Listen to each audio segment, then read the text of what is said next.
Hey everyone, thanks for joining us today for our first public AMA. I'm Becca Miller. I'm the head of Variant Intelligence, which is the fancy word for all things digital and social. So you've probably seen me on Twitter a bit. I'm here with studio head Robert Bowling, 402, and creative director Quinn DelHoyo, aka Deez. Welcome, guys. All right, so we've had we've had a lot of good questions so far. Thanks everyone for submitting. Let's start off with I think we're gonna hit one of the questions that's been top of mind for pretty much everyone. Doc's been talking about vertical extraction shooters for a while. I think most people understand, conceptually what it means when we say verticality, but can you guys just start off talking about vertical extraction shooters and the type of movement we're going to see in DEADROP? Sure. Yeah, we could talk about that. I think me and Rob can get that covered a little bit. Yeah. So for us, the obvious thing when it comes to verticality is the tower that you're going to be playing in. It's going to be stretched very vertically instead of horizontally. And so that means our level design is going to take into account how much a player is going to be utilizing the Z axis, looking up and down, and also fighting up and down and moving up and down, all of those kind of things. So for us, we're going for a game. And this is the beauty of it. I mean, things can change as we're going through this and working with our variants on this.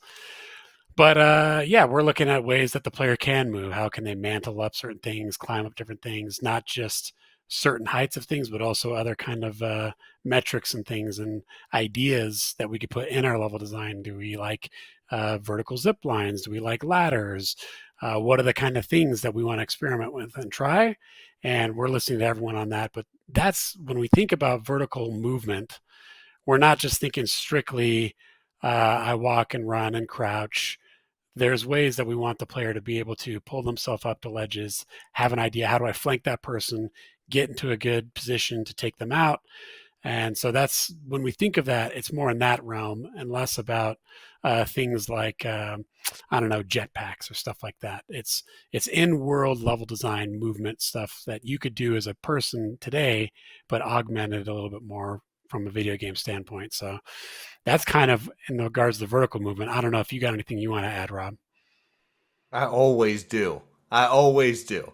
And here's what I've loved about it, right? Is I feel like we've landed on VES, vertical extraction shooter, out of necessity of there being elements of genres we love, ways we like to build levels that just weren't being met currently by the current games, right? Because, a lot of us come from backgrounds of arena shooters where we build arena style maps that have very specific sight lines, right? If you look at like old Call of Duty stuff where you have the 3 lanes and you can sort of strategize around that, you have very set cover points and sight lines, and you can master those areas, right? Halo took a different approach, in arena shooters, but like there's a flow to it that you can sort of master and understand that we really like about it, right?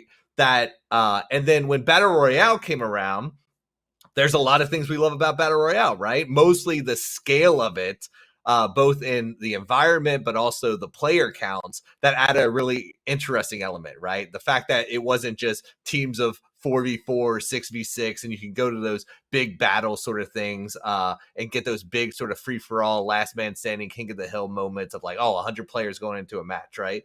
That was exciting, but really betrayed a lot of the things that were core to how you design arena shooters, right? When you go to that scale. So then you find these battle royale maps that are like huge, but have these points of interest that kind of try to capture that arena shooter moment to moment stuff sometimes, but like misses the marks in some ways. And so like all of those things individually are cool in their own way, right? And I think what we were trying to do and what we're trying to accomplish here with this VES is like, how do we take that scale and scope of those battle royales, right? But capture more of like mastering a level and the flow of level. And like, so I think by sort of going vertical and having these sectors, we get to play around with those philosophies a lot, right? And I'm not going to say that we have all the answers. We don't. Yeah, for sure. We're going to. And I mean, you bring up another interesting point too when you talk about mastering things. I mean, so in terms of player movement speed, right? We do have a question here, which I think is great, about plans to vary the movement speeds. And this person also acknowledges that like slower speeds leads like that obviously needs to be front of mind if we're talking about tactical decisions, right? So is that something you guys are already thinking of movement speed in general, just like trying out different speeds? I mean, I guess that's what the question is kind of getting to. I mean, I posed it back to you, Becca, like you're the one asking it, so I apologize for that. But I mean, yeah. No, all good. I that's how I interpret it. Yeah, so I mean, for us, so, yeah. Movement speed is definitely crucial because I mean, it informs level design and scale and metrics and everything. That being said, we are open to trying new things, and the speed that we have in the Snapshot 1 was very deliberate. We're trying to make a game where the pacing is that deliberate, like tactical kind of shooter. We want kill times to be low, and we want to be able to punish someone if they make a mistake. And you as a player, you need to make interesting decisions as you move around. And so if you aren't being able to just zoom around all the time, that definitely changes how you think. So for us, we are definitely interested in looking at more and how to tweak that a little bit because we don't know if we've found the secret sauce yet. So that's for us is it's definitely important to keep an open mind with this stuff. But to be clear, we are looking more on the tactical side of movement in regards to speed in our game for sure. Yeah, and like a lot of the feedback that we heard and saw, which was expected from variants from the first snapshot, is like, man, we move slow. Like this is a slow movement speed, right? Compared to everything else on the market, and especially for shooters. And as Quinn said, very deliberate, right? Because we think of this as the starting point. Now we are looking at ways, and we've been discussing of like, how do you augment your movement speed, right? And there's been a lot of discussions of like, maybe you do that when you customize your weapon, right? Like maybe it's like, oh, hey, I'm going to take off this stock and put on this stock, and that gives me 0.2 in this speed, right? Or maybe I replace this grip with this grip. And so, and maybe that carries over to the gear and the stuff that you wear, right? The loot that you're finding. And so a lot of the early discussions that we've had, and you'll hear that a lot, right? As not in just this AMA, but in our discussions with variants and everywhere, is in the discussions we've had, right? Because do not take this as like, this is how it's set in stone. Nothing we say is that, right? Game development, and especially this game, is an iterative process. So when we say, oh, we've had discussions about this, that normally means this is what we're going to try first in the snapshot. And then our job collectively is to play it and be like, ooh, yeah, that doesn't really work. Or, oh, like this feels unbalanced. Or like, oh, maybe we move that over to gear instead of being a weapon attachment thing, right?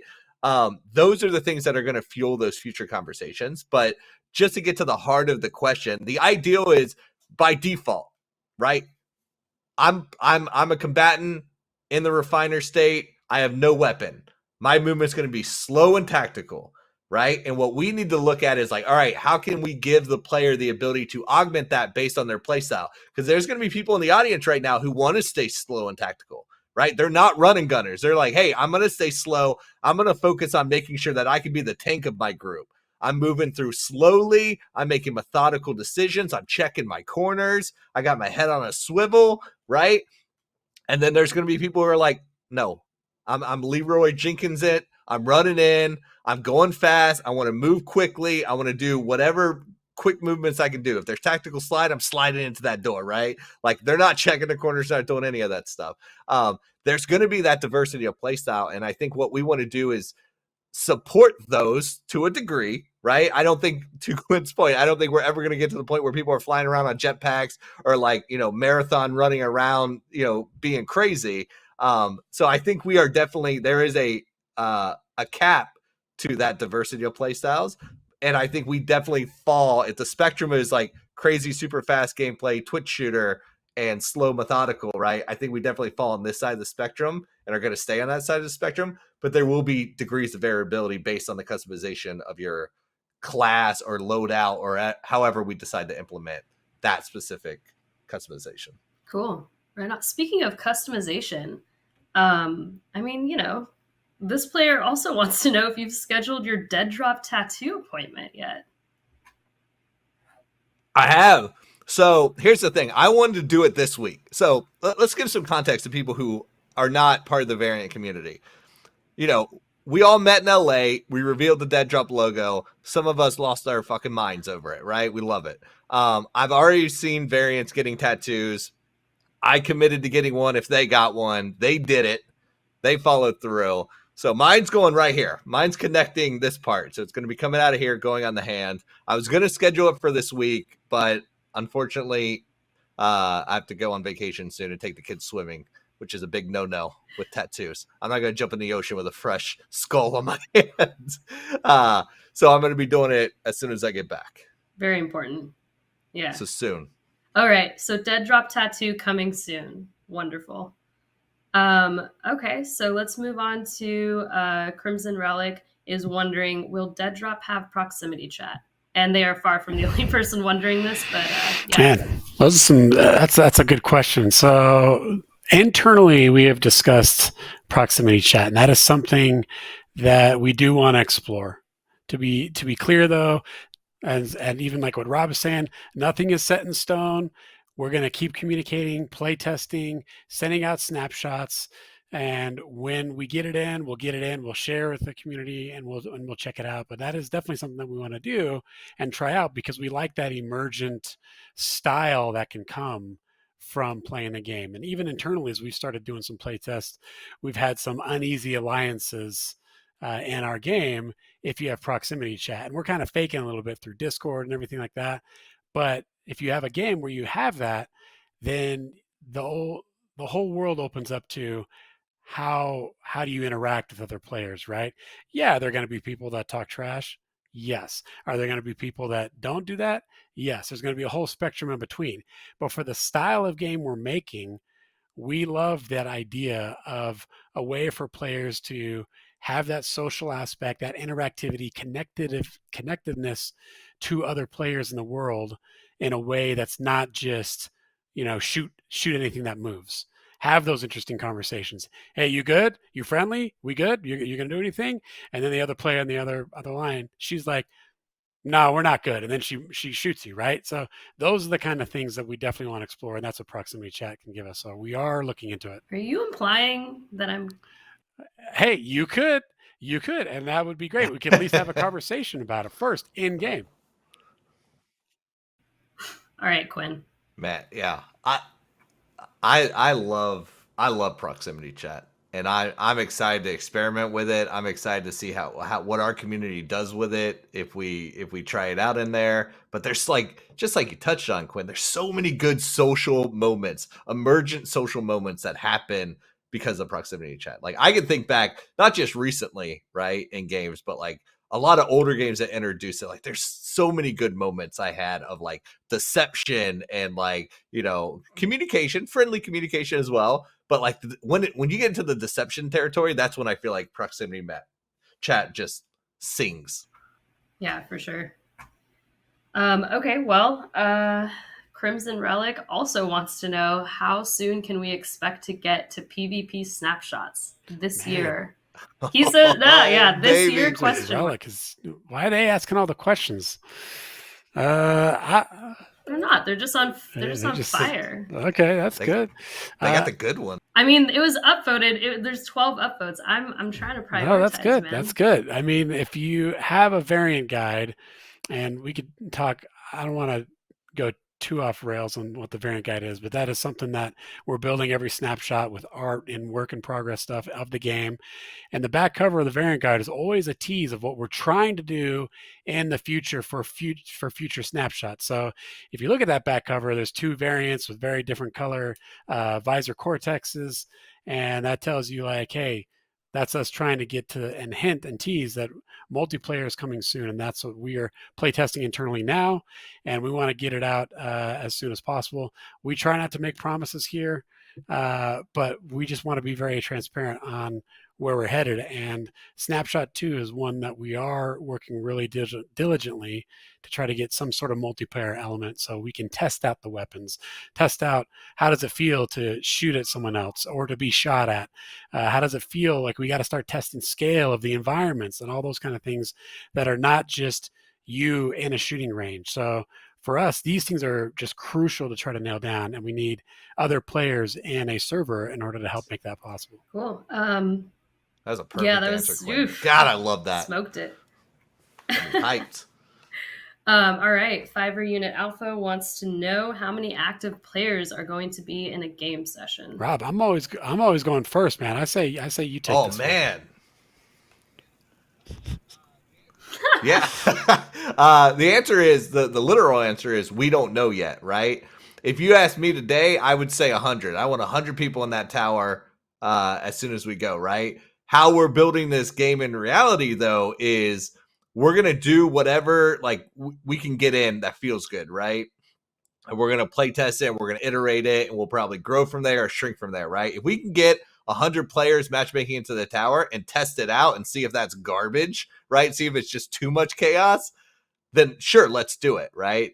So for me, like when we've talked about it internally and we're like, oh, hey, like now that we're like moving into multiplayer territory and we're, working on optimizing the dedicated servers and the matchmaking and all of that, how many people are we dropping in the match? My answer is always 100, right? But what I don't want to do is I don't want to give any false expectations that it will stay 100 because it may not, right? Because I am open-minded enough to know that we might drop into that tower with 100 players and it is like, shipment with 100 players, right? And it's like, this is chaos, the wrong kind of fun, right? For what we're trying to do in this tower.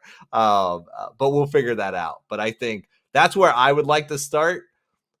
If we start there or if we have to build to there to test that out based on technical reasons or optimization reasons, we'll figure that out together over the keeping it 100. Yeah.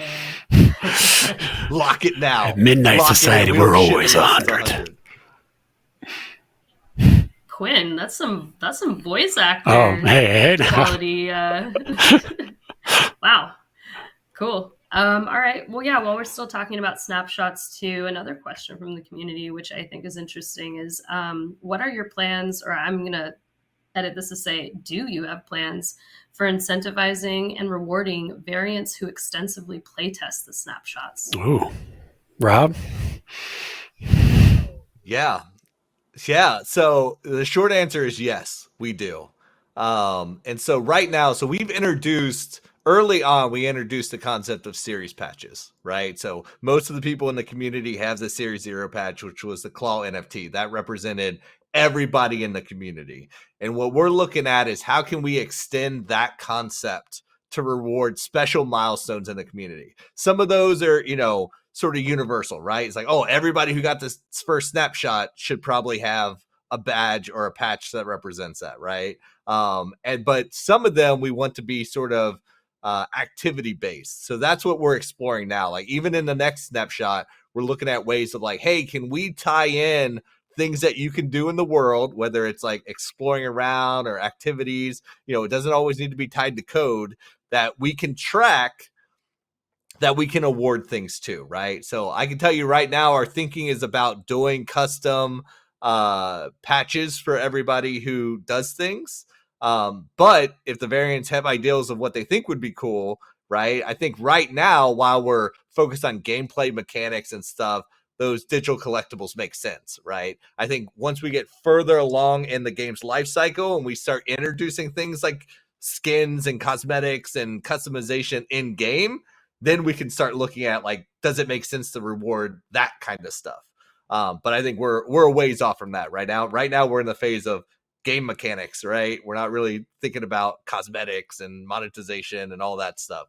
But I think once we get down the road, there is some cool opportunity there. So I would say as a community, let's be thinking about this. But we are actively building in systems now to sort of reward things based on participation, milestones. Some of those will be skill based, some of those will not be skill based, right? Like some of them might be like, oh, hey, we've hidden X amount of things around to encourage people and incentivize people to explore the build, right? Especially as this build gets bigger and bigger, right? Like once this tower starts growing, I'm gonna regret doing this motion once this hits YouTube.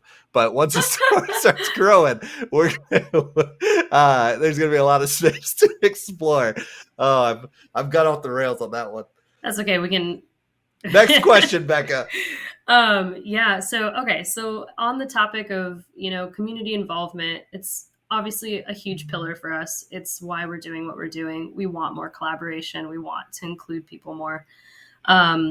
So we talked about guild leadership. I think we touched on this maybe in LA as well. Are these going to be community members that are selected by an application process whereby we review them, as a team? Or are these actually going to be people that the community selects or votes on, for example?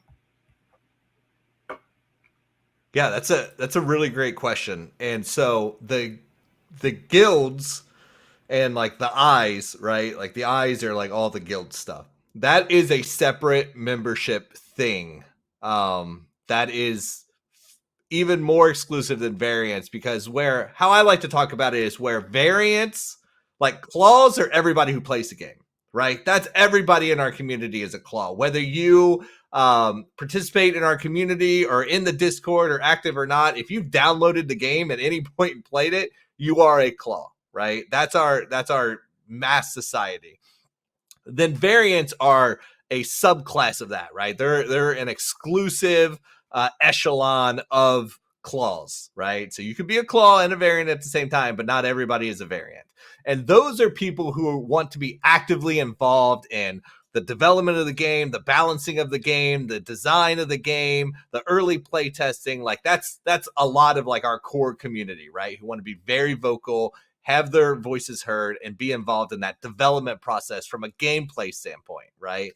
The eyes, where these guilds fall into, right? And that the embers interact with, those are people who want to be involved in like, not necessarily gameplay, right? But they want to be involved in like the content creation around the game. And when I say content creation, I don't mean just making, streams and videos and all that, which is super valuable. I'm talking about like in-game content creation, right? So those are people who are modders or map makers or artists who want to make weapon skins or character skins or all that stuff, right? We have big ambitions for how UGC plays into the future and how all that stuff, map making and creative and all that, plays into the future of DEADROP, right? Now, there's a lot of unanswered questions on how that works and how we make sure everybody's properly credited and incentivized and all of that, which we're going to figure out together. But that subset of creators, the people who are going to be making that stuff and wanting to publish it and distribute it to the active community within DEADROP, that is the eyes and guilds, right? And so there is a separate membership for that, and therefore there will be a separate application for that. But just like we did the variant stuff, right? An application, the goal of an application, I'm sorry, I'm getting super in the weeds on this, but I want to make sure I answer the question as fully as possible. That is so that we have an understanding of who somebody is. And the reason we do that is to maintain the health of the community. Because just like with variants, what we don't want is we don't want people who are just drive-buying through the community. We want people who want to be here for a long time, be active, and have the best interest of everybody else in the community in their hearts and minds, right? And so, like, I don't want you part of the community if you're just trying to flip something or speculate on something, or like just like you're here for some reason that isn't the long-term health of this community and this game, right? And the same thing applies even more to the guilds, because they are going to be involved in like stuff that all of us are going to experience, right? And so that application process to make us sure that we are weeding out any malintents. But then also, just like we chose variants, there's a whole weighting and scoring system to prioritize people, right? So for example, if somebody has been a variant for a long time and applies to join the eyes, right? They're obviously instantly more desirable than somebody who's fresh into the community, somebody who's never been a part of it and like whatever, right? So they are going to be more prioritized and scored higher in that application process just by default, right? The same thing applied to when we did the application process for variants, is like people who went through the ARG and were part of the Day Zero community were obviously far more likely to be a variant than somebody who just came in on the last day and tried to get an access pass. So the philosophy is very similar. That makes sense. I do anticipate, some people who had applied to be a founder but maybe didn't get accepted. I wonder if there's a way to remember like who those people are, right? And like see if those people also apply in the future to weight that. Yeah. We don't have to remember. Yeah. It's all in the Good. code. It's all in the Awesome. database. We know. Yeah. Sweet. And then in terms of, I like that you brought up, it's like we want to know who our founders are. We want to know who our variants are and have good ways to identify them and the roles that they want to play in DEADROP, in Midnight Society, in the community. Helmet Fire has a question. Can variants have their unique helmets as a unique legendary highest tier skin or something like that in the actual game?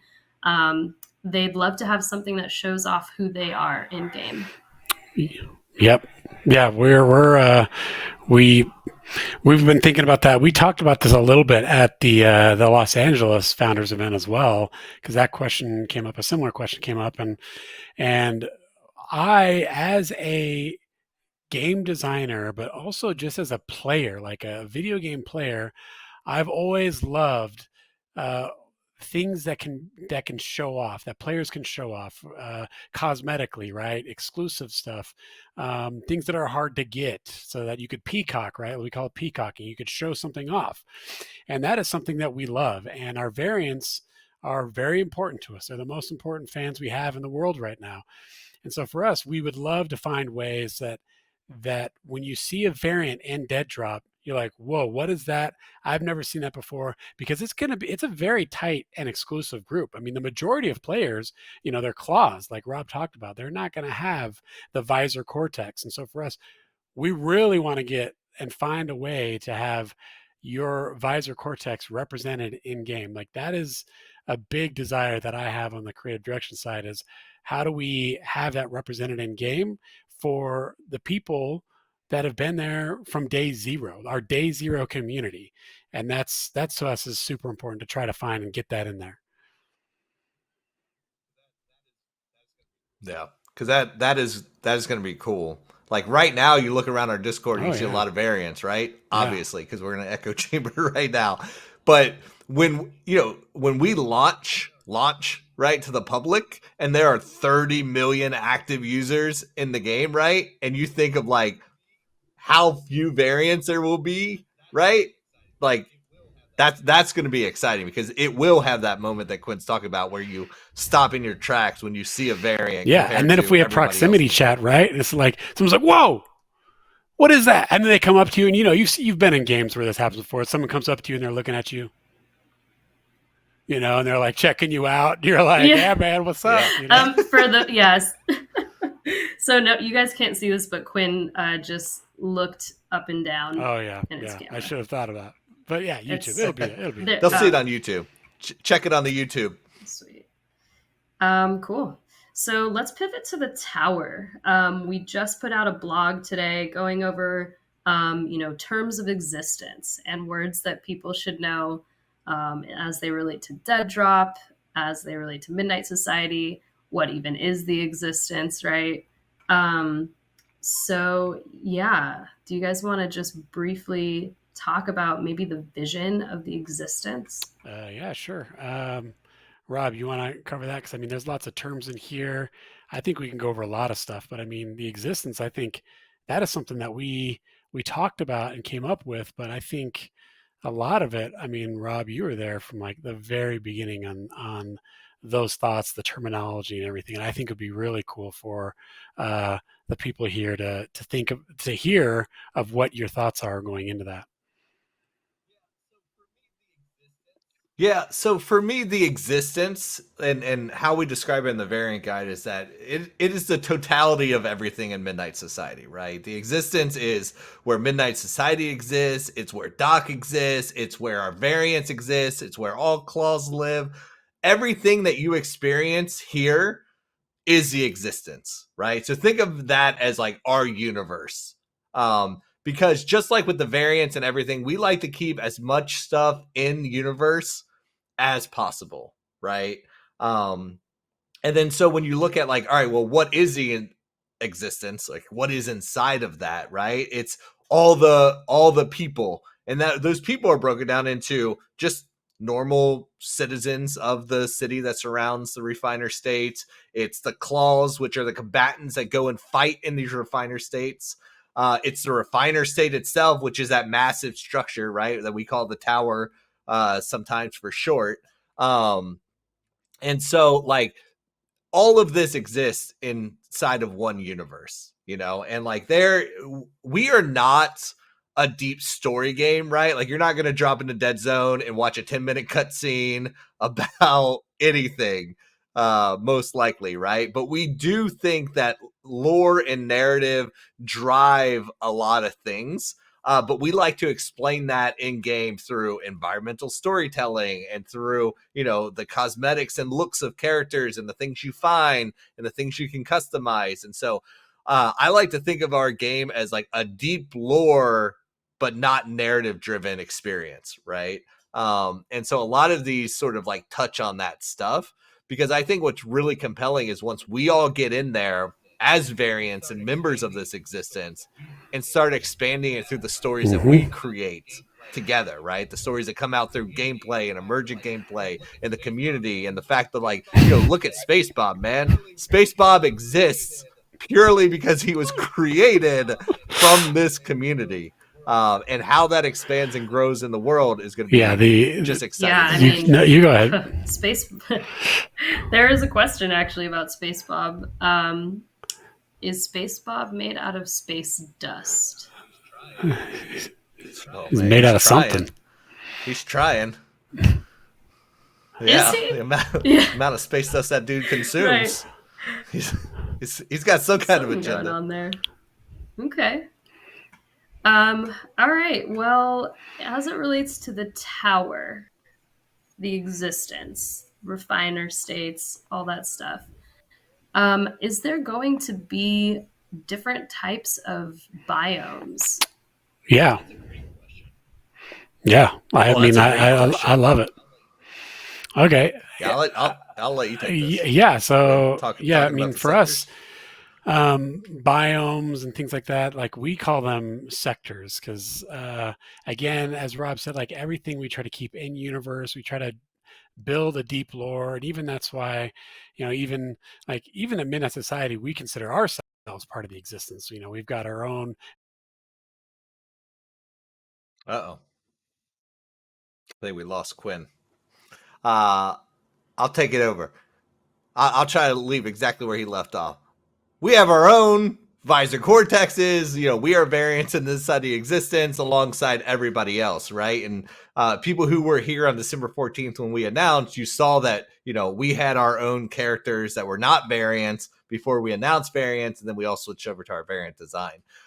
That sort of continues into the tower, right? Because these refiner states are built out of sectors, right? So these are again, man. Every time I talk about this tower, the refiner states are like hundreds of floors, right? And those floors, collections of floors, are made out of sectors. Now, each of these sectors, if you went through the ARG, if you're an early member of the community, you sort of got a taste of this. But each of these sectors are sort of themed, right? So biomes is a nice way to think about it because some of them are extreme, right? We have exterior ones that are, on the outside of the tower but connected to the tower. So you go out there and you have terrain and hills and lakes and trees and long sight lines. And then a lot of the sectors are inside the tower. And like each of these, even the ones inside, could be like, some are spacious and have very long sight lines, right? And are open areas, but they're still themed around a specific type of environment, right? Maybe it's cold storage, or maybe it's the shopping centers within the refiner states, or maybe it's the industrial area of the refiner states where they're actually refining this dust, right, and exporting it out. It's the shipping department. So each of these will have themes and styles, which translate not just to the visuals of the sector, but it also impacts the gameplay of the sector, right? Some of those are tighter spaces, more CQB. Some of those are sniper alleys with really long sight lines and limited cover.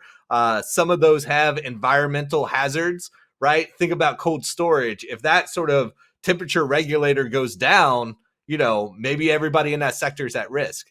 Another component of these sectors that ties into their theme or their biome is the fact that they will shut down during the course of a session, right? So this entire refiner state is not active for the entire session.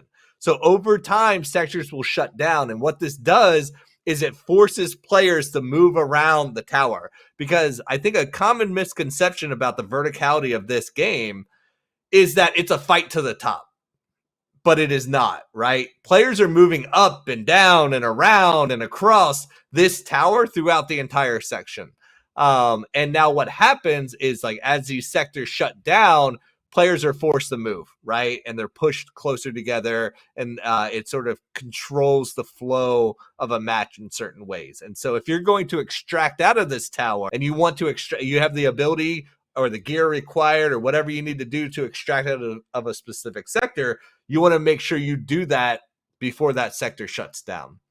Otherwise, you either have to find another extraction point or you're stuck surviving the tower, right? If you want to fight it out. And how this is the last point, how those sectors shut down is deeply tied to their theme, right? So for example, the cold storage, maybe that temperature regulator goes out and people freeze to death if they don't get in the tower. Maybe, the other area floods, the other area, releases some sort of AI component that hunts down players.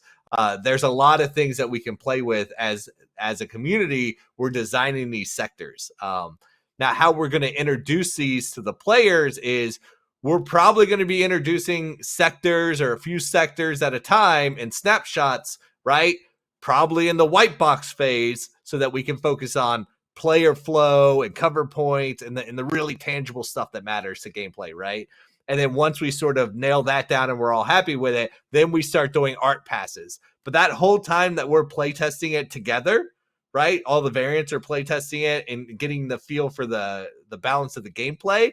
That's our time to talk about the visuals of it. Like, oh, this feels really cool. Like if it would be this, or if we had this, right? And then that feeds into all the conversations the artists are having. And then over time, we start layering on the visual passes to these sectors. And then by the time we're done, that tower is made up of a diverse, collection of environments, both in theme and visuals and threats. Yeah. That was a long answer. Yeah, no, but that's good. It's really in depth because we with the blog today, we just put out this concept art piece too of the tower, and people have seen little I can't say snapshot, we'll say little screenshots or like snippets of the tower here and there, and I think it is really important to touch on. So yeah, thanks for going in depth on that. I also learned some things today. Okay, so you touched on gameplay. While we're on that topic, Fatality has an interesting question here too. They love gameplay, but at the end of the day, they're looking for quests, tasks, missions, something, right? Some sort of objective to add to the gameplay whereby you can unlock cosmetics or in-game items. Do we have any plans to do that? Yes, we do. So there are NPCs in this world, in this tower, outside of the tower, right? So there is a concept that we want to do that is like, we understand that, and what we like about the extraction shooter side of this genre of VES and the subgenre in general is that not every player is going into that tower to be the highest kill rate, right? That is one of the appeals to me, is like some players are going in there to dominate, right? Some players are going in there, they're going to get a lot of kills, they're going to get a lot of loot, and they're leaving like fat cats, right? They're heading out and they've got all this really good stuff, and that's what they are there for. Other players are going in, they're taking it slow. They want to get maybe one good kill, get some good stuff, extract out, sort through that stuff, sell the stuff they don't want, modify their weapons with the stuff they do want, and then head back into the tower, right? Other people are like, yo, it's 3 a.m. I don't have that high speed, low drag mentality right now. My reaction speed's down. Or maybe just in general, they're not that high slaying player count person, right? They want to drop in the tower and they want to do quests. They want to take a contract before they go into the tower that's like, hey, find this, do this, unlock this door, activate this, right? Cause the shutdown of Sector 5, right? Like there's all these things that we can do there. And we look at those as contracts that you get from NPCs outside the tower, because narratively, you got to think, claws are heading into the refiner state to fight, right? But they're all going in with different objectives. Some are trying to stay till the end. Some are trying to do something specific and extract out. And there's that ebb and flow and join in progress and like in and out sort of gameplay is really what gets the dynamic life to a session that is very different from old arena shooters. And so like contracts, quests, tasks, challenges to unlock cosmetics, like, you know, your camos on your weapon and all of that. That is a key driver to a lot of the gameplay. It's not just about getting kills. Now, in the course of doing those things, you're probably going to get kills. But it is not always the core goal of every single player in the tower. Yeah, totally makes sense. Yeah. Thanks. Okay. Welcome back, Quinn. Yeah, glad to have you back. Had some technical great time to happen. God, can we get a graphic of a variant like sweeping the floor for when this hits YouTube? Different type of cleaner, right? Not the not the ones in the tower. Okay. Yeah, well, you know, I mean, it's what video editing's for. Cool. So, Quinn, I don't know what you missed if you were listening. Oh or no, if we I just was couldn't out. hear I was you, totally but gone. you took a nap. All right, that's cool. Did you know you were out, or were you still? I know. I heard sectors? You say, "Oh, we lost Quinn." I was like, "What are you talking about? I'm right here." And then everything just like powered down. So yeah, good times. Womp womp. All right, next question. Don't worry, I know you did. Yeah. I knew exactly what you were going to say. I was mind melded. You got it, man. You covered sectors, no problem. Yeah, easy peasy. All right, cool. So, yeah, let's talk about these roundtable discussions, right? How we're going to integrate community feedback, help people feel heard, and not just like feel heard, but actually like hear them, right?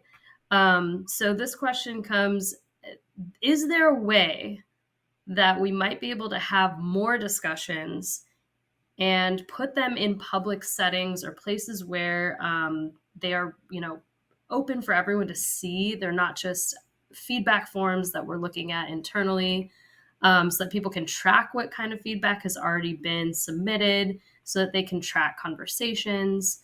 Do you guys want to talk about that? I mean, people have thrown out, like in this question, right, a forum or a Google Doc. But do we have a way to do that? And if so, what is it? Yes.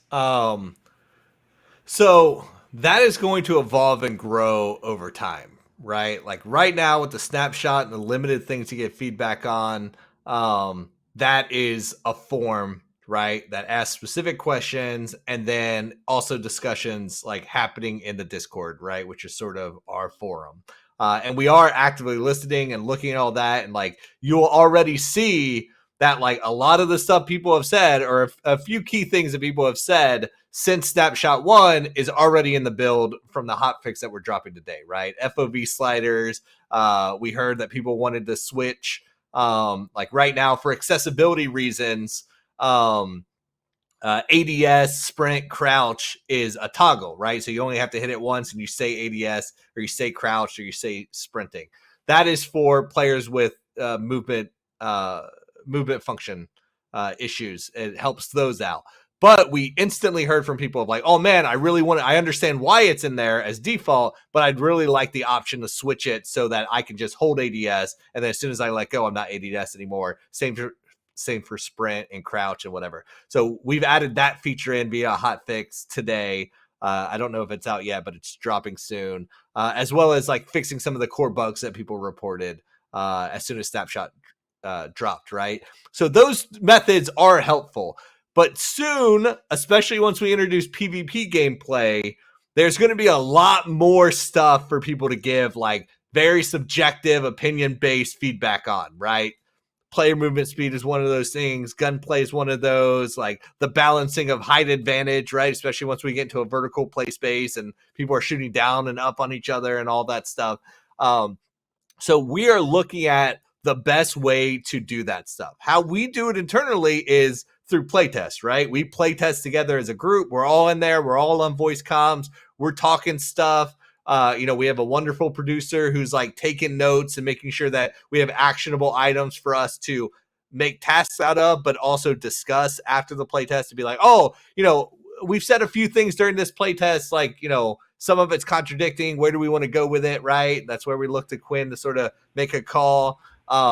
What I think we need to figure out is the best way to do that with the 10,000 variants, right? And it's probably like stages of like doing playtests together, listening to feedback, right? Because the feedback you give when you're actively playing a thing and getting, fucked up, like when you're getting shot at and you're like, oh man, this sucks for this reason, is very different than when you're sitting down calmly filling out a form.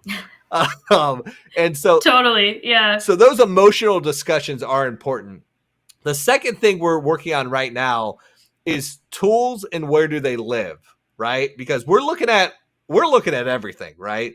And one of the things we're looking at is the numbers of like how many people are actually providing feedback on these things, right? Because I feel like a lot of people are playing, but they may feel like, oh, somebody else probably already said this thing that I'm thinking, so I'm not even going to say it, right? We want to make sure that we have very easy, low barrier ways for you to communicate what you're feeling and not worry about if other people are saying it, right? And so being able to display what everybody else is saying is helpful for that, because then you can literally see like, oh yeah, somebody's talking about this, so let me upvote it and support that thing that I already think. And so what we're looking at now is what is the best way to display that and where is the best place to collect that. One of the places we'll always collect feedback is in your variant profile, but we are also looking to add in areas in the build itself where you can see the key things that are added and what we're talking about and have links to where you can do this stuff. So right now I can tell you that's what we're working on is like in build, in game areas for you to see what's being talked about and do things and link off to, as well as building tools to sort of facilitate that both in the community and out. But I think in the future, we should expect public playtests together, discussions during those playtests where we capture stuff from a production standpoint that are actionable and we can create actual tasks out of. Because that's I want to align as closely to the actual game development process as possible, right? We just need to do it at a larger scale. And how we do it in game development is we play and we talk and we take notes and then we take a break and we review those notes and we discuss those notes and then we create tasks from those notes, right? And so it goes from being a very fun experience to a very serious work-based experience. And so we want to find a way to make sure you guys are involved in that fun stuff so that we can then take those discussions and distill them into the work stuff, which is tasks and iterations, and then push those into hot fixes and snapshots. So we're working on it. So all these suggestions that people are saying are like, oh, we should have a forum, we should have this.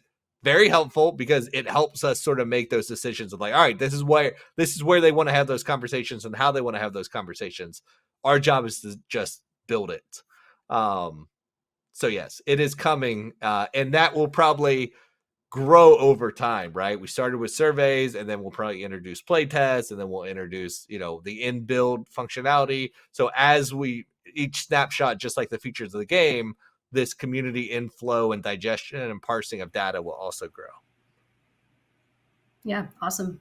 And I mean, to your point of upvoting, the way that, we're sourcing questions even for this AMA is like really easy, right? We're in Discord, people are throwing out comments, and then based on the upvotes, we can kind of see yeah, how popular certain questions are. Yeah, that's a really good point.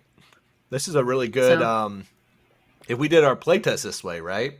Where we're playtesting and people are saying things in chat and then people are actively upvoting them as we're playtesting, that will help us prioritize what we need to talk about after the playtest. yeah, absolutely. Yeah, because I mean, I also like sympathize with people that maybe don't, it's not part of their personality. They don't really want to type out, a lot of words, or like, oh, did we lose Quinn again? Nope, he's Okay, back. now he's back. Cool. All right. Yeah, I mean, just a simple, right? Click the emoji, whatever, upvote your thing. That's a good way to do it. Okay, cool. So on to the next part of like the feedback loop. People are wondering, are founders going to have the ability, or are we going to be asking questions about lore?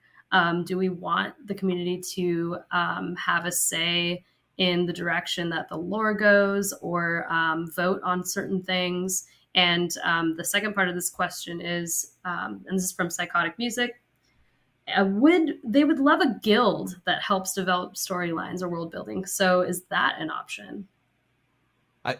Yeah, the short answer is yes, right? There's a caveat there.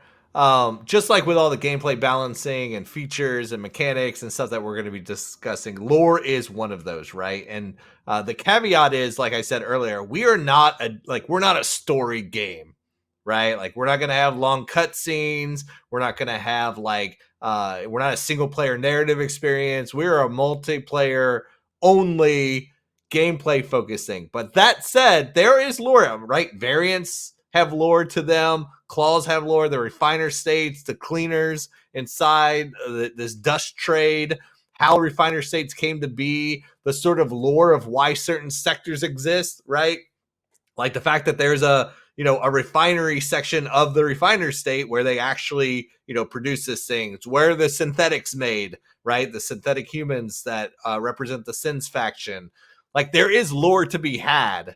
And so having the community's input on that stuff, definitely, right? Especially once we get further in development and we're starting to introduce, we're not a hero-based shooter, so we don't have like characters like Apex has characters, because our players are default and then they build out what they look like and all that based on the customization options. And so you are your character, right? But sort of like as we introduce, and I'm talking far in the future, right? As we start introducing seasonal events and all that stuff, sort of having the community input and driving that is going to be key. I'll tell you, a lot of that stuff's going to happen naturally as we're all playing this game and talking about it and getting it right. Just like Space Bob's, good stuff bubbles to the top, right? As it becomes discussion worthy within the community. So yeah, the short answer is yes. But how deep we go in the narrative thing is going to be interesting to find out. Unless we get 6 months down the road and we find out that everybody in this community really wants a narrative aspect of this game, then maybe that changes entirely. Right now, I'm like, gameplay. Right. Yeah. No, for sure. But yeah, it's a good point, right? Like, in theory, nothing is off limits. Yeah, but I would be amazed if we get down the road and people are demanding cutscenes. I'd be like, what? I did not see this coming. Oh, okay. All right. Well, let's move on to, since you mentioned 6 months down the road, kind of sets us up perfectly for this question. Biggest question on most people's minds, maybe debatable, but how long do you anticipate development taking for this game? 1 year, 2 years, ballpark, as long as it takes? Yeah, the real answer is as long as it takes. We are deliberately not setting a release date for this game. We have deliberately not, we don't have a publisher for this because we don't want like publisher milestones that have a very set release date where we have to adjust, everything in our development cycle to accommodate those milestone dates, right? Like what we have done is we've set a promise with our community of like, hey, we're going to be developing snapshots every 6 weeks, right? But we have the flexibility to decide when something's done or not done. And if something's at a state that it's at a point that could get feedback from people, we can put it into a snapshot. If it's not, then we'll push it to the next snapshot and other stuff will go in that snapshot. We have that freedom and flexibility, right? And so what I've been telling everybody and any investor who's talked to us or any of that stuff is this game is going to be done when the community decides it's done. Because the entire reason we built this company and this development model is because we are sick as developers and players of shipping games that we feel are not finished. Right. And like, yeah, it eventually get finished over post-release updates and stuff. But those release dates have always been driven from a business marketing standpoint, not from a development standpoint. And that's not how we're building this game. That's not how we're building this company. And not everybody can do that. I understand that, right? I'm not trying to fault developers who are sort of stuck in that model, but we built this company from the ground up to not be stuck in that model. And so I don't want to betray ourselves by setting a release date now, right? And so, but if you ask me my gut feeling, 19 months.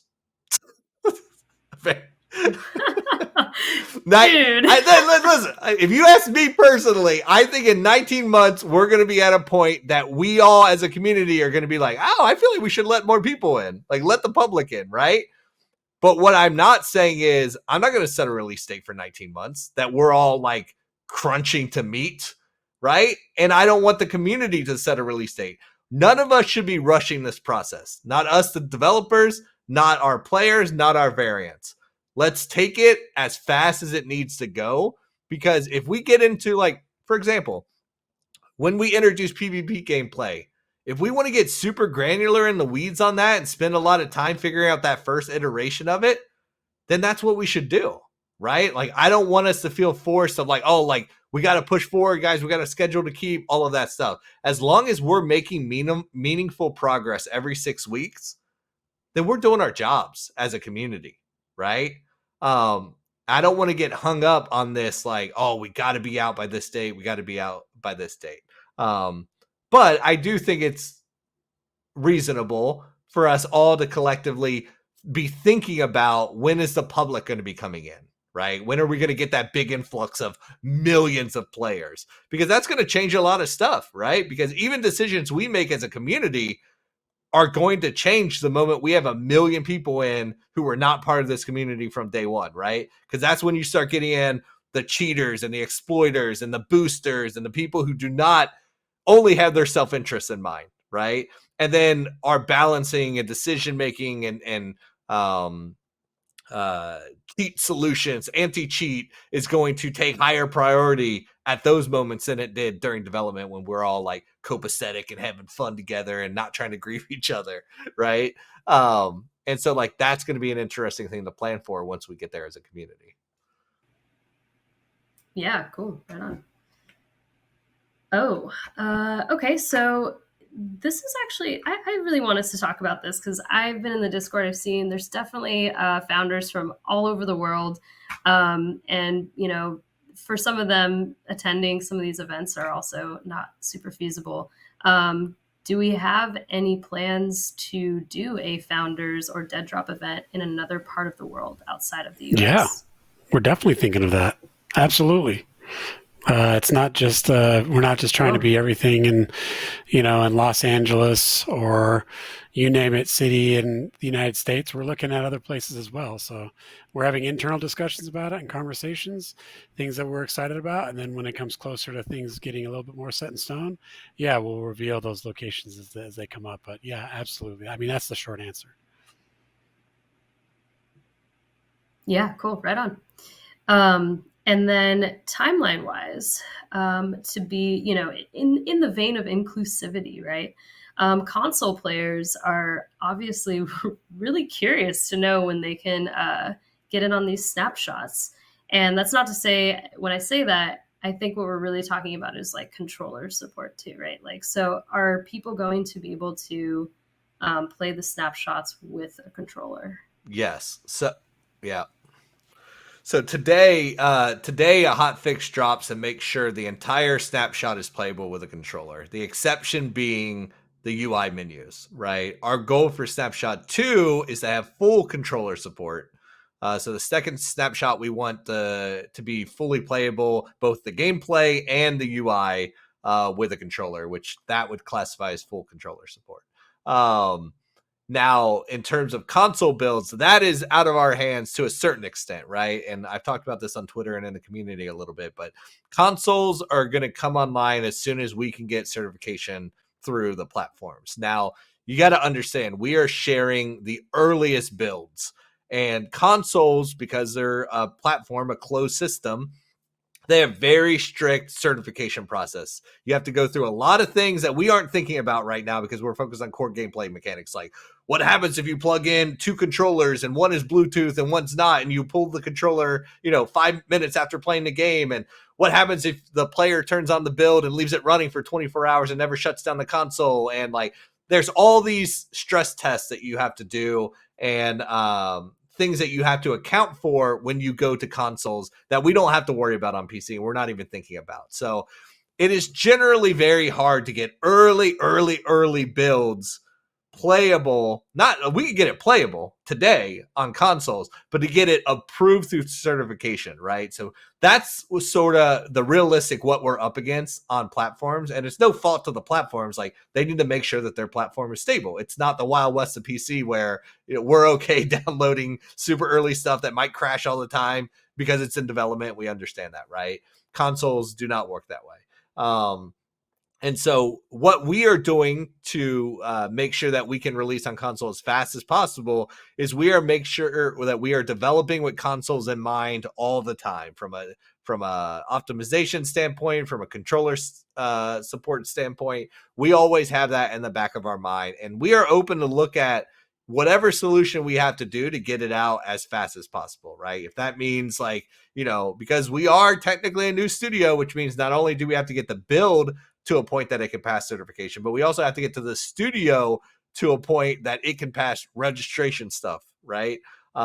Because certain platforms have different requirements on who can publish to the platform, right? So we have to end up, for the console ports, working with somebody who's already a well-established PlayStation or Xbox developer publisher just for the console versions.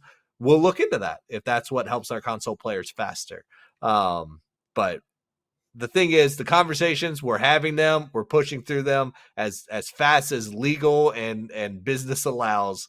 But meanwhile, we don't want that to hold up our PC development. So we are not going to delay anything on the PC front just because console things take time. Yeah, for sure. Totally makes sense. Cool. And then also in terms of more inclusivity, Quinn's like, what are you going to say? No.